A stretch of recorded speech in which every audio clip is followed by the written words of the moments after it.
Hello everyone, this is Shawnee Noctowl, and tonight I wanted to do a very special video, and this is a video in response to uh, a video series that I've been watching, or a YouTube channel. The YouTuber's name is Bjorn Andreas Bull-Hansen, and I quite enjoyed a lot of his videos actually. I've learned quite a bit from him as far as what it means to be Norse and uh, how that's very important to him. And I kind of wanted to do a video on essentially um, what it means for me to essentially um, be Celtic or have a Celtic heart and what's the meaning there.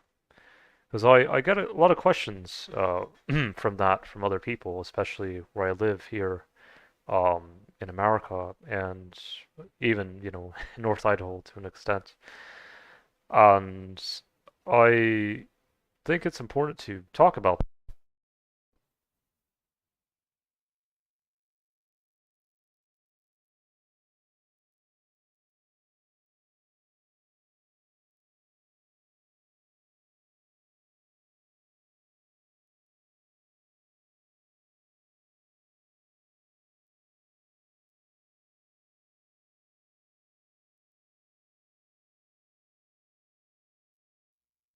I want to make sure that, oh, give me a moment.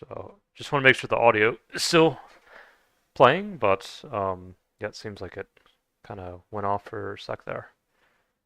So anyways, I wanted to essentially speak about how a lot of people, unfortunately view a person's identity by their physical appearance.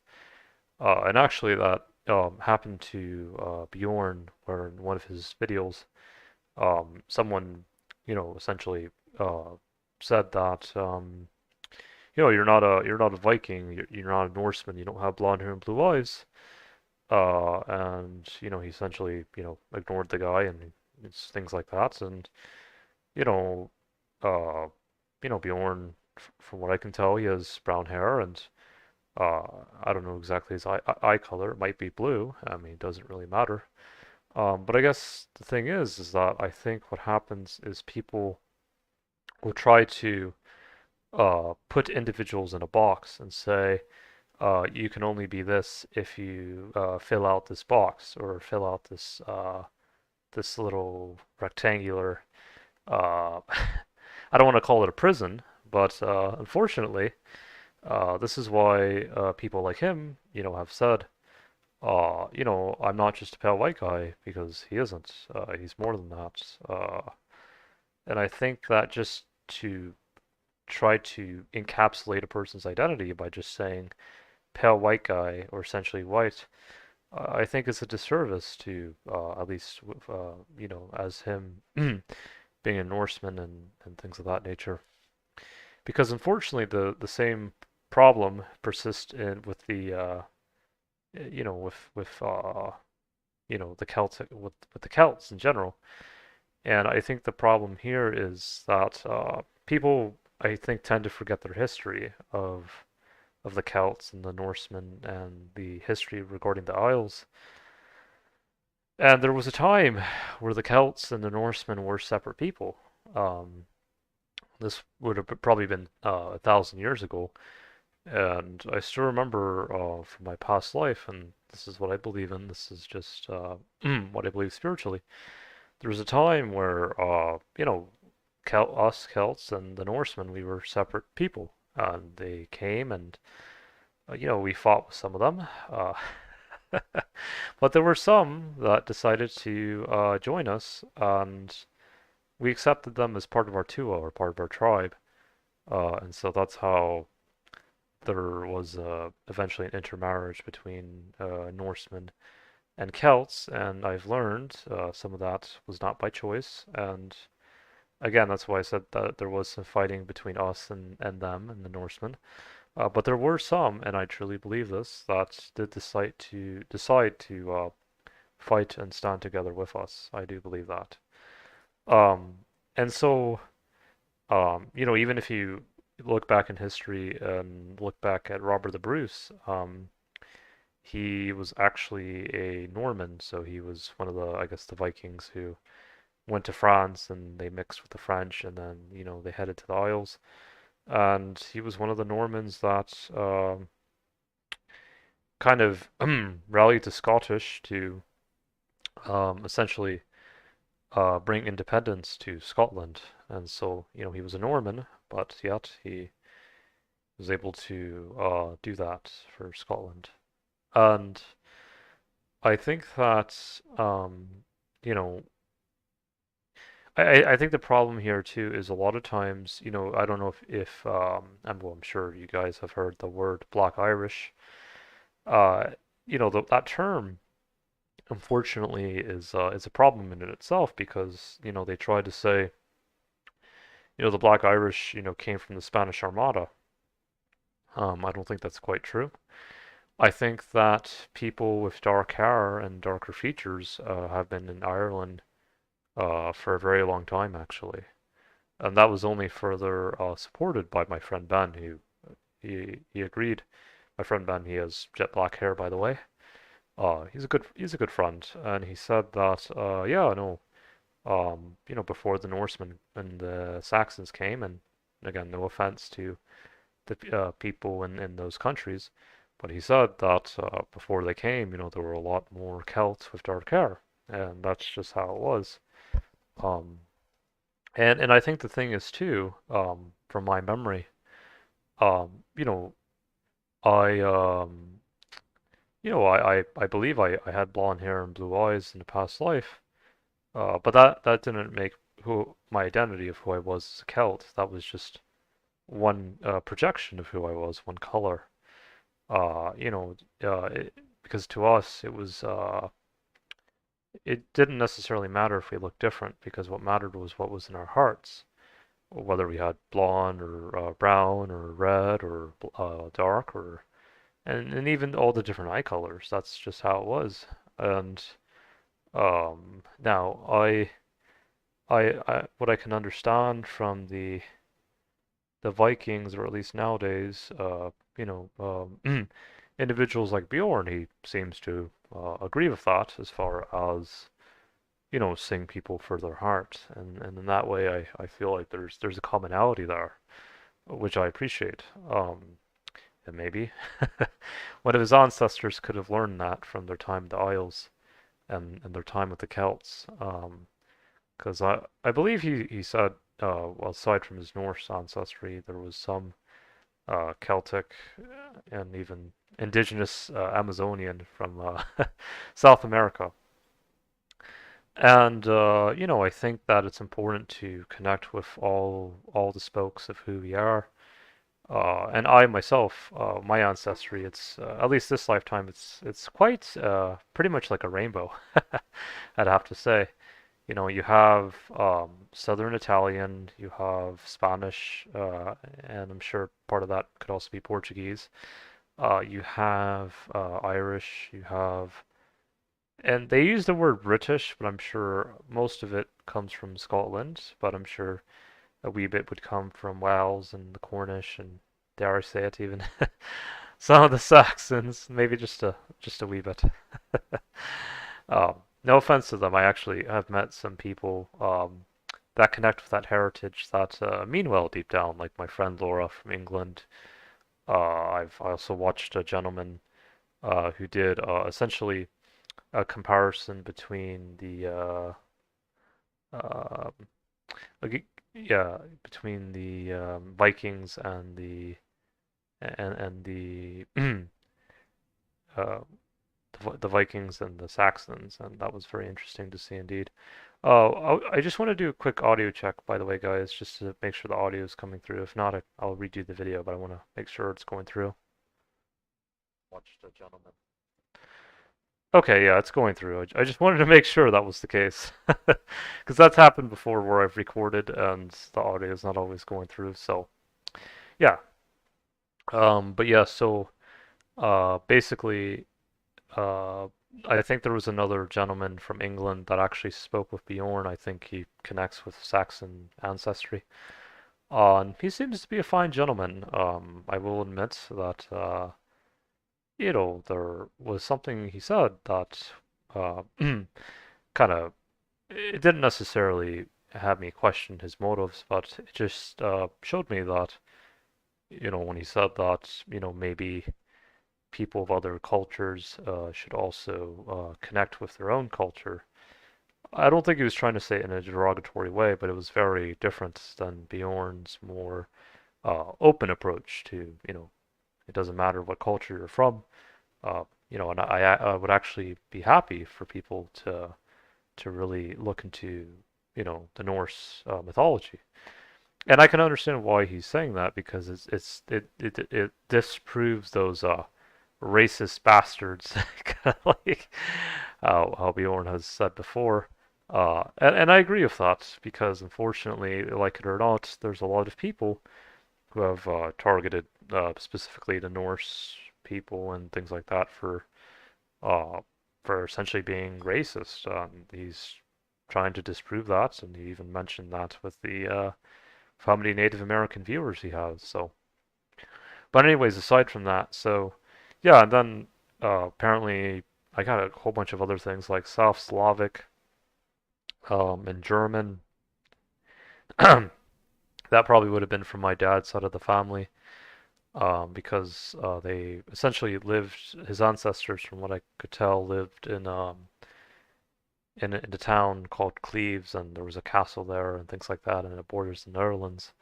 Then I even got like Northern Europe, which apparently it includes part of Finland, and I thought that was interesting, and I'm not sure.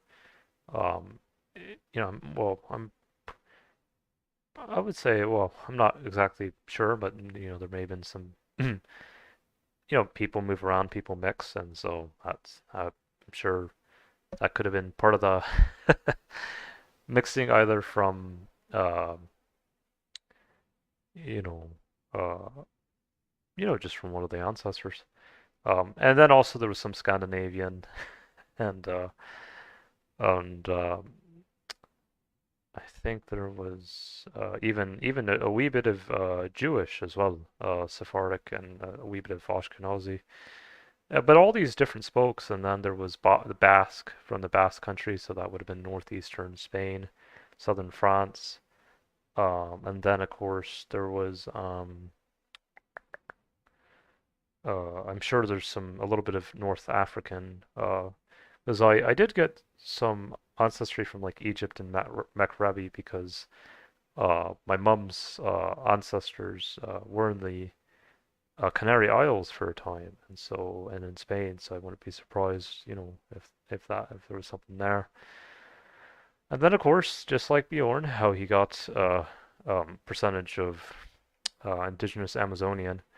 Part of my ancestry, this life's journey has been, some indigenous ancestry from Mexico, and then also from the Andean people. So that would be, I'd imagine Peru, Colombia, those areas. But there's like so many different colors there, because I think after I did a whole breakdown, I think it was around probably anywhere from 75 to 85% European. Then of course, there was probably anywhere from 2 to 10% North African. And then the rest would have been probably, I'd say, around 11% Indigenous Americas.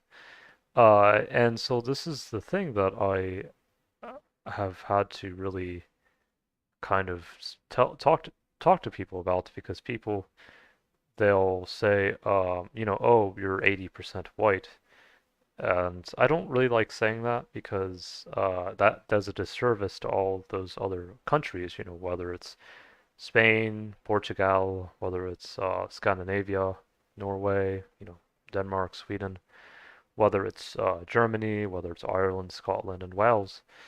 And so the reason why I connect so much with the Celtic Heart is because, well, a lot of people when they hear the word Celtic, they just think, oh, Ireland. And you have to tell them, no, it's not just the Celtic history, because the thing is, the Celts were in Ireland, yes, but they were also in Scotland, Wales. Even in England, there's Brythonic Celts, like the Cornish and people of Strathclyde, northern England. And then, of course, you have the Bretons of northwestern France. And then you have even the people of Galicia and Asturias, who that's in Spain, northwestern Spain, that connect with the Celtic history. Because they talk about how in the Book of Invasions, and this is in Irish mythology, they believe that the people that we know of today in Ireland originally came from Spain. And that was only further proved when I watched an Irishman from Ireland, and he spoke of essentially a man named Hugh O'Donnell. And it's quite interesting because the O'Donnells was a clan that I believed that I was in my past life. And I found in this life, from my dad's side, uh, part of the ancestry he had was from the apparently from Clan Doniol, from what I've researched in genealogy and ancestry. And so Clan Doniol, I learned, well, they were one of the last Highlander tribes to be anglicized from the English. They were uh, one of the tribes who, essentially, from what I've read, unless if I'm mistaken, but I'm pretty sure I got it right. They fought with Robert the Bruce, and they were one of the tribes to gain independence for Scotland, at least for a time. Um, and so the Clan Doniol, the Highlanders in Scotland, actually came from different tribes from Scotland. One of the primary ones was the O'Donnell clan, or the clan from Donegal. And so I actually found that quite interesting how there was a connection between the Doniols and the O'Donnells, because again, or I don't know if I've mentioned in this video yet, but my mum actually had a Scottish Australian friend named Josephine, and she said, you and I are connected. And I said, what are you talking about? Because back then, I believed that my past life was only in Ireland. And she said, no, we're connected. And so, I understand what she was talking about because I've learned that uh, Clan Doniol came from the O'Donnells. And there was also a Scottish ASMRist. Her name is Josette, and I'll leave it at that. And I, when I looked at her, I said, she looks, kind of like almost, I know this is kind of strange, but it's almost like she just looked like her brethren. And so I showed it to my dad's wife, and she said, yeah, like, you guys could definitely be brother and sister. And I've showed it to other people, and they saw a resemblance.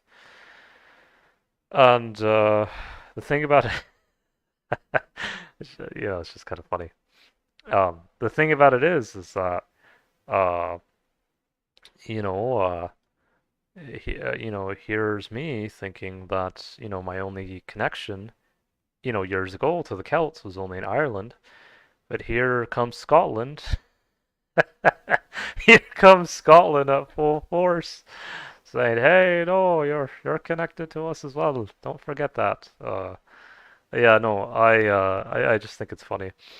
But yeah, no, I think the thing about it is that this is why I choose to use the word Celtic rather than just Irish, because there are so many people in America.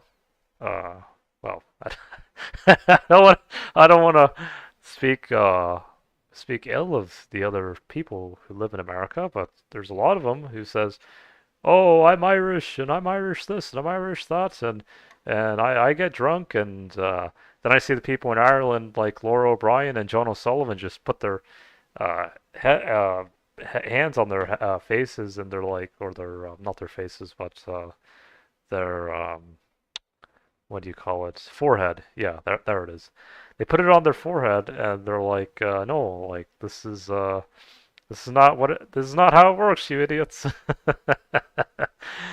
Yeah, and you know, the thing is that if you're gonna say, especially if you're gonna say I'm Irish, just and they've said this plenty of times, is just don't go around and say, oh, I'm Irish and therefore I can be a racist and I can, you know, get drunk like crazy on Paddy's Day and I'm sure that's not how it works. I'm sure most of the people in Ireland would say, fuck off, or we're not just all about that.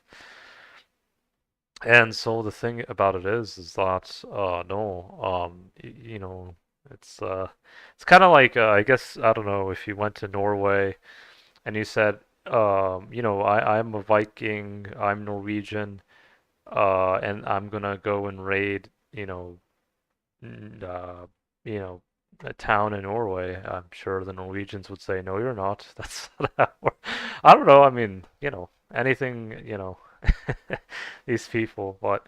The thing is that, we have to really understand that, we gotta work on this, we gotta work on this because if someone's gonna say, I claim this ancestry or I claim this heritage, um, there has to be more than just these superficial level things, or if someone said, oh, I'm Norwegian because I have blonde hair, blue eyes. I mean, that's pretty idiotic, I think that'd be a pretty dumb statement to make, I'd imagine. Um, because it's culture, it's a people, and it's more than just an eye color or hair color. But yeah, no. So um, you know, like for me, when I think about Celtic, it includes Ireland for me. It includes the whole Isle of Britain, really, of Scotland and Wales and the Celtic people of England. It includes Spain. It includes Galicia, Asturias, and even the Basque country. They said I don't know if I already mentioned this, but they said the Basque people were genetically similar to the Irish, Scottish, and Welsh, and even genetically similar to a Siberian group of people called the Cats. And it's kind of interesting that they call them cats because cats and Celts, it sounds very similar. Sure, there's more to that than meets the eye. And then also even back as far as ancient Egypt, because they have done some DNA studies between the ancient Egyptians and the ancient High Kings of Ireland and at least Ireland. I'm not sure about Scotland, but at least Ireland for sure. And they found commonalities between the those ancient Irish remains and they compared it with the ancient Egyptians. And it's even been said that I guess there was a point where Ireland used to be called Scotia, and then Scotland was called Scotia. I shouldn't say minor because Scottish would say hey now, but anyways, it's been said that there was an Egyptian princess and her name was Scotia, and she was one of the original ancestors of the Celtic people. And so or of some would say, also maybe the two of the Danann. And this is another thing too, and I think John O'Sullivan really tried to bring this home. I think there were some people who were trying to say use Lou. Actually, my name, by the way, my actual name, other side from Jem, is Lewis. So it's kind of interesting how that works. But so he said some people were trying to use Lou as an example of essentially, he has blonde hair, blue eyes, this is all that they were. And John put his foot down and said, no, that's not the case because, well, it wasn't. And I can relate with that because even in my past life, if I had even if I had blonde hair and blue eyes, that wasn't just all of who we were. My spiritual mother Morrigan, she's known as one of the prominent goddesses of Ireland, and she had a big role to play, and a lot of our history, or a lot of the history of the Isles, and even myself, she's helped me tremendously in many ways. Uh, you know, Now to many people, the Morrigan can look different. Like I know Laura O'Brien did a video, and from what I remember, she said, at least to her, one form that the Morrigan appeared in was, I believe it was red hair. Wasn't sure exactly the skin color. It shouldn't really matter, to be honest, but um, that's how she, I guess that was the way she appeared. But for me, the Morrigan, when I think about Morrigan, my mother, I call her my mother because that's how closely connected I feel with her, like my spiritual mother. It's almost like if someone said, I connect with a spiritual father, or, it's just kind of like that spiritual figure, or some could say, I connect with maybe Bjorn can correct me on this if he wants to, but I connect with a spiritual father image of Odin or Thor or things like that. But or maybe the Dagda potentially. But for me, the Morrigan appears with raven dark hair because she's known as the Raven Goddess, the Phantom Queen. So to me, it's no surprise she'd have jet black hair or very dark hair. And as far as her skin tone, to me, it would appear more olive potentially. Maybe like a complexion similar to someone from ancient Egypt or North Africa. Eye color, it could be any color really. So, but it could be blue, it could be a different color, it could be even brown. Um, but I don't think that's what's really the point here. What's the point is that we can't forget our history. We can't forget the time that we broke from slavery, because the Morgan's main message, from what I've heard, from what she's told me, and what I've heard from other people, is personal sovereignty, and to not essentially not just bow down to other people. And because that was a big part of the history of Egypt, when the people in Egypt were trying to break away from slavery. And so I guess what I'm trying to say is that we have to remember that this is a part of our history, the history of breaking away from shackles that no longer serve.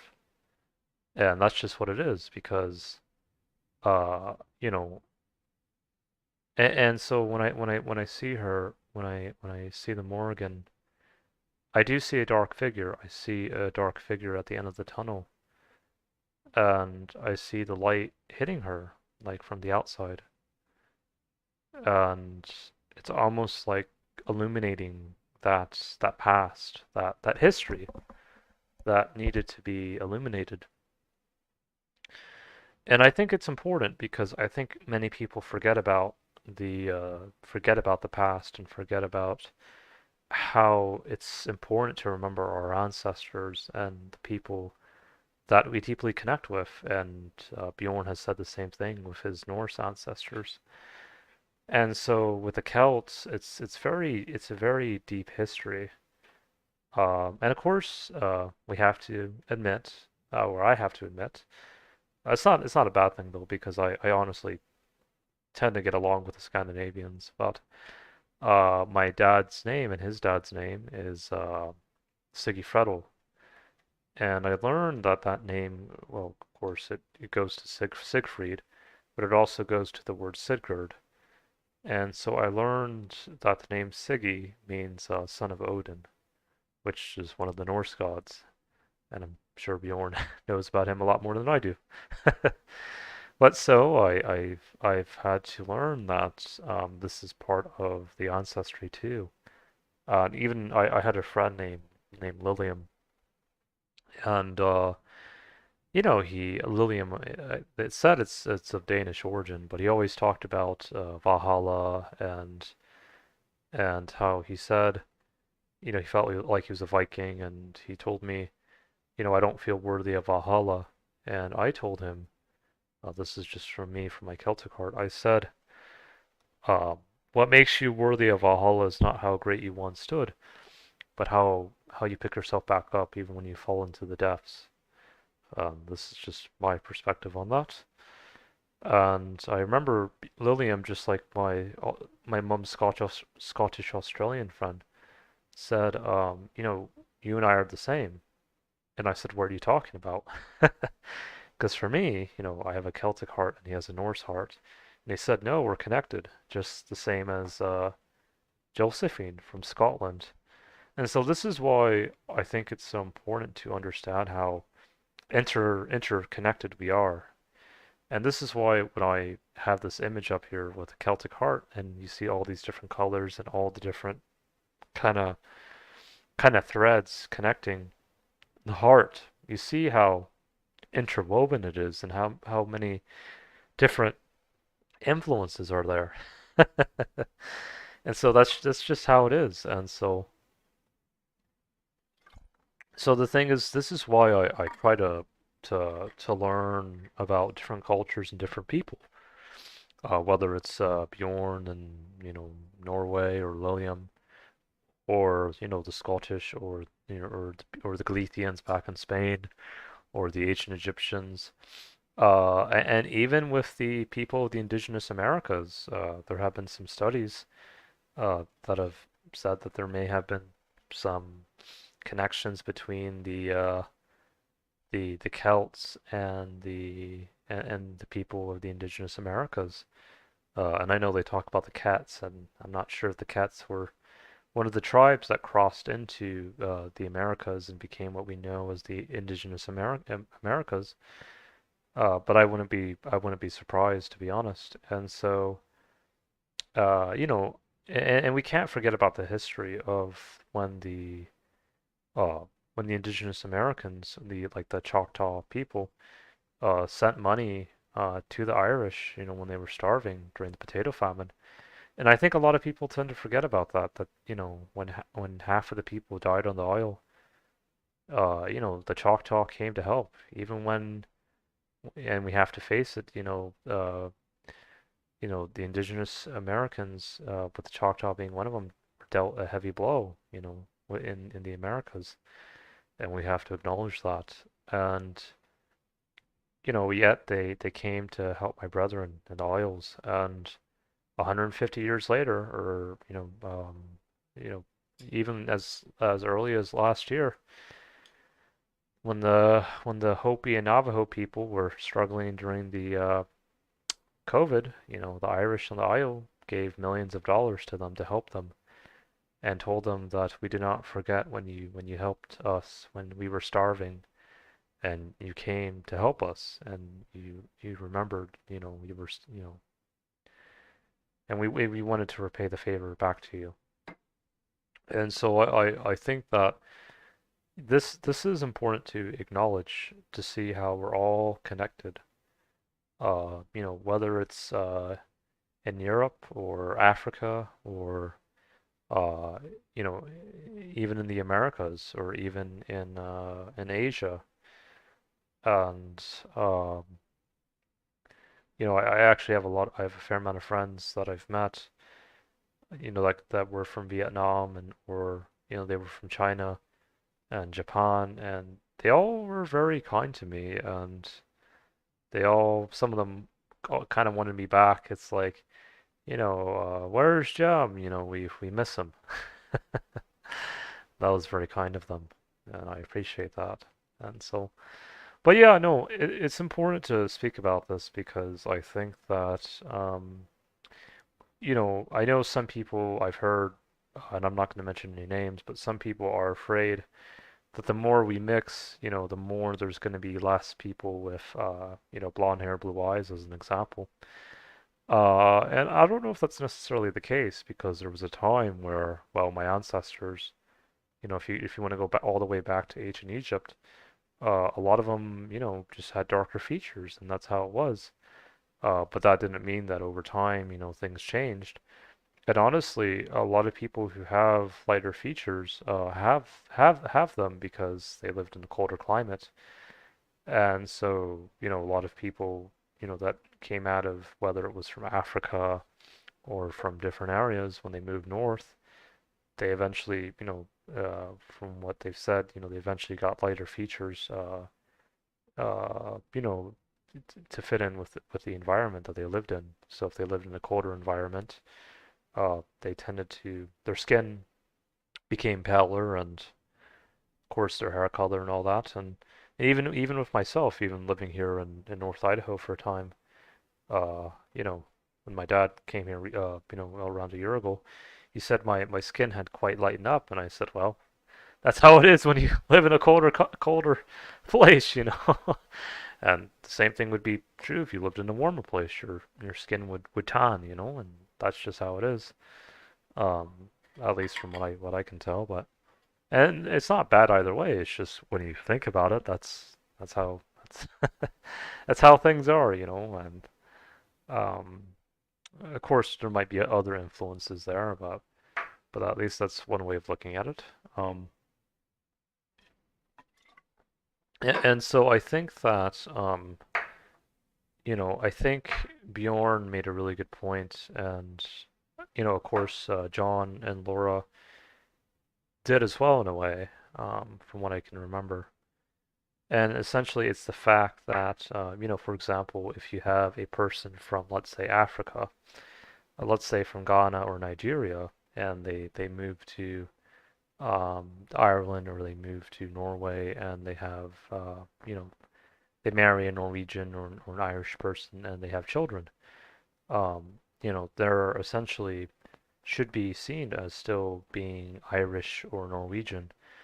And I think it's important to bring that home because, for example, if a person, let's say, was Irish and German, would that person who's Irish and German, would he be any more Irish than the person who's Irish Nigerian because that person is part German?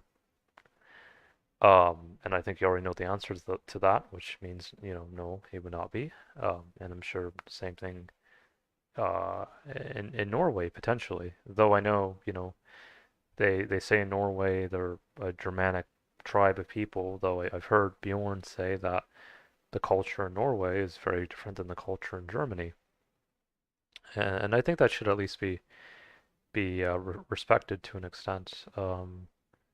You know, Even though it's kind of interesting because when I think about my dad's even his ancestors from Germany. When I think of the word cleave, I think about like cleave, like you're like a Viking axe, like you're cleaving something. But I don't know if there's any kind of connection to that. I think that it also said that cleave could also be like a swamp, or I'd have to read more into that to be honest. But I just found that interesting. But I think the truth of the matter is that regardless of what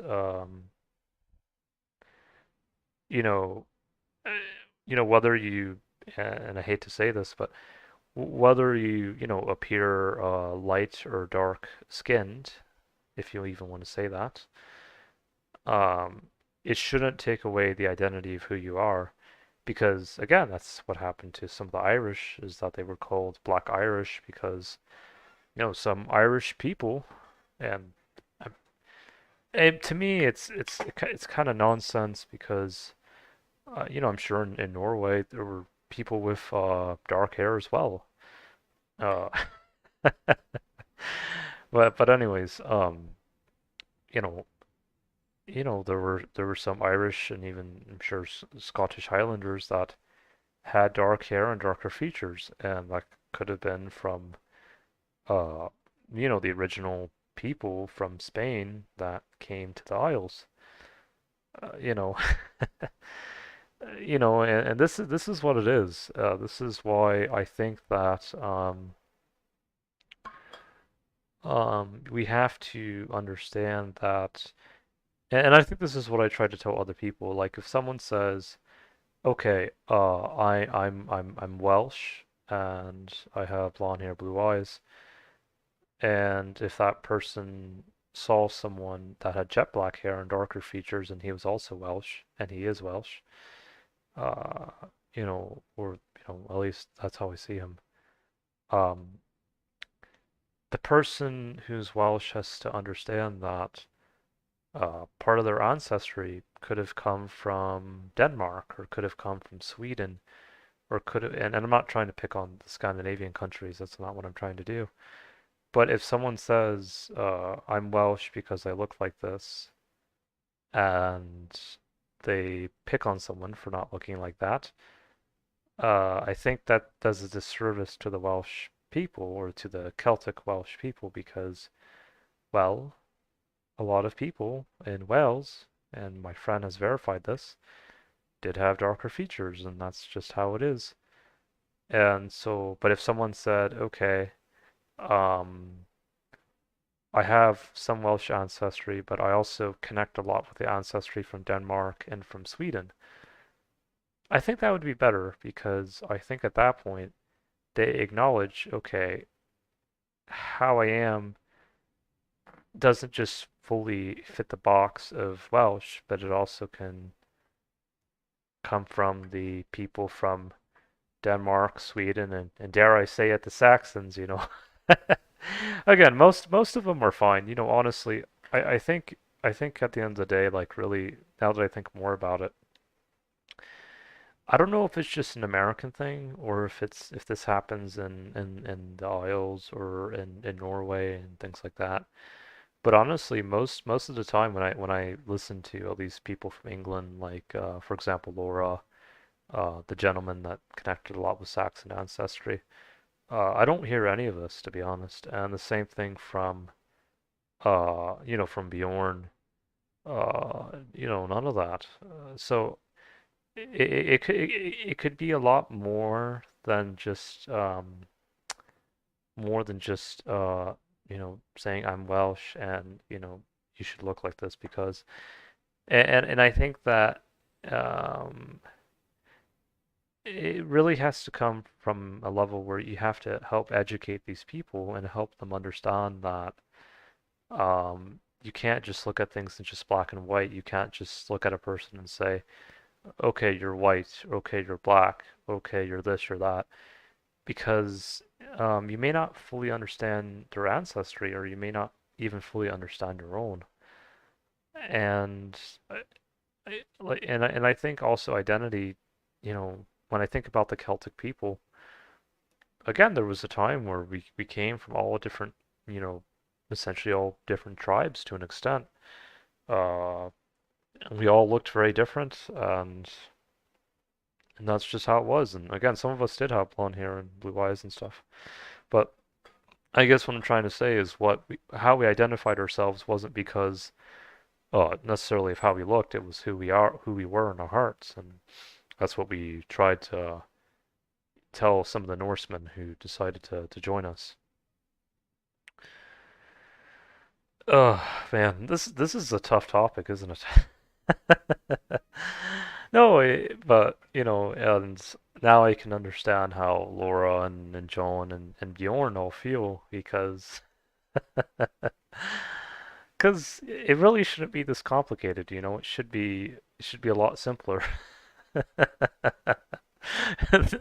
You know, it should be a lot simpler.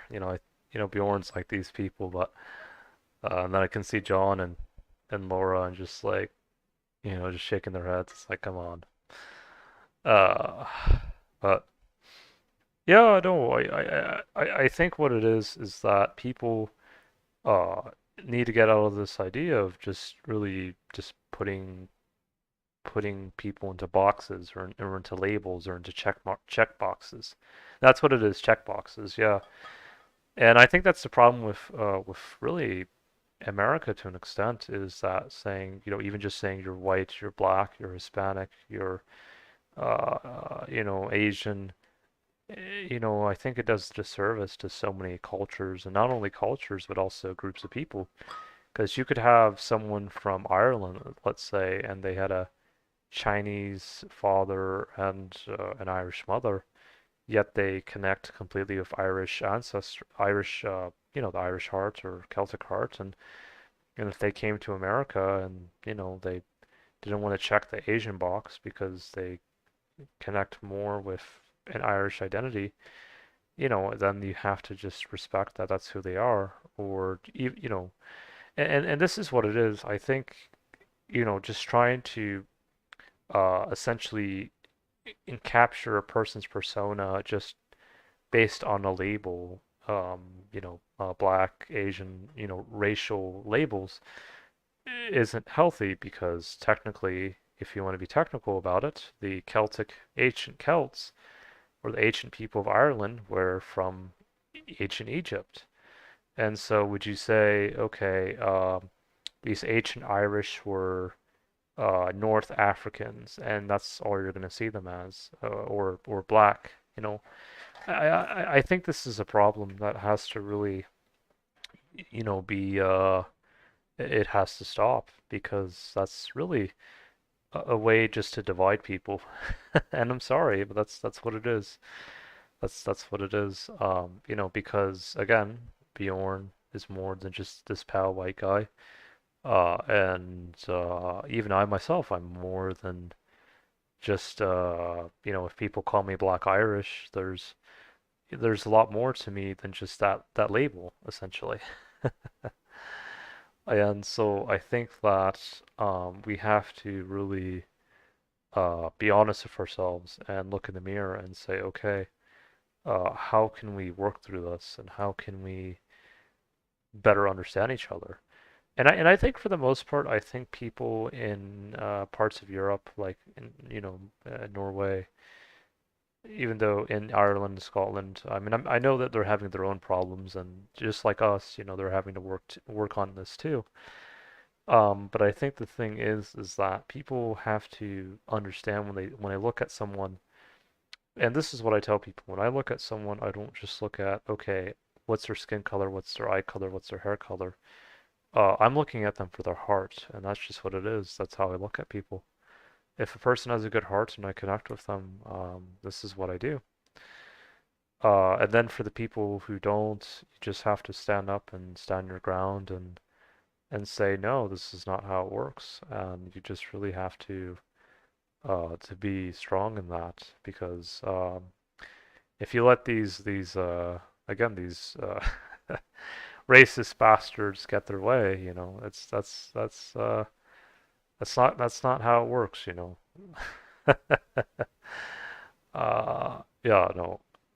And so you know, um, I'm sure if they told Bjorn it's like, oh, you're part indigenous Amazonian and you're part Celt and you have brown hair, you're not a Norseman. I'm sure Bjorn would have him running with his Viking axe. He's like, say that again. But it's one of these things that, we have to stay strong and we have to say no. This is not how it works. And go from there. This is how it should be. That we stand up and we stay united with our hearts and because that's what it is. At the end of the day, we have to come together. I know some people use the word "a house divided will fall." I know Bjorn says, a tree without its roots will fall. And for me, I say that to stand together is to essentially defeat that division. And standing together to me is when we all share our hearts as one and we say, we share our green, we share our blue, we share our red, we share our purple, we share our violet and yellow and all the different colors. Because that's what we are at the end of the day. We are light. We are a form of light and color. And this is who we are.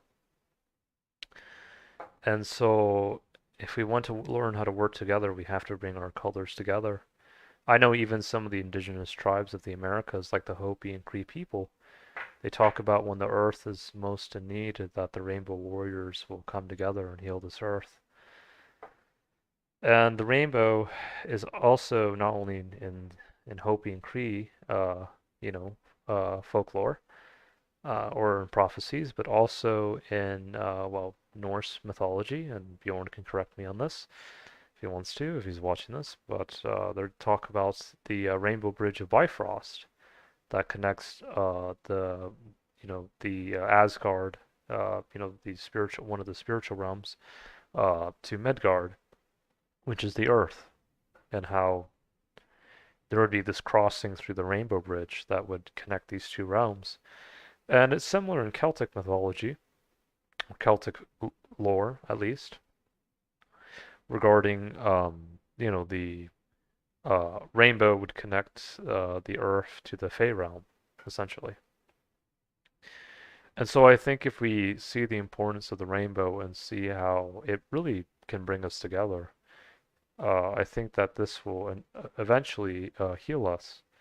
Because, each color of the rainbow is distinct in its own way. Yet when they come together, they form just such a beautiful collection of color. And I think that if people can really understand the beauty of that in time, that they can really get themselves out of this negative feedback loop of just two monocolors, essentially. Um, Not to say, the colors black and white in and of themselves are bad, but just to help people see there's multiple dimensions there. And those multiple dimensions do start with all the different colors, whether it's red, orange, yellow, violet, brown, blue, pink. I have a friend that loves pink. It's a nice color. Yeah. But anyways, that's it for now. I hope you guys found this video insightful, and again, I've wanted to do it for a while now, and I hope that you might have learned something from this video, and feel free to drop some comments below if you wish, and hopefully, there'll be comments that can provide a further healthy discussion. But anyways, Slongafol, bye for now.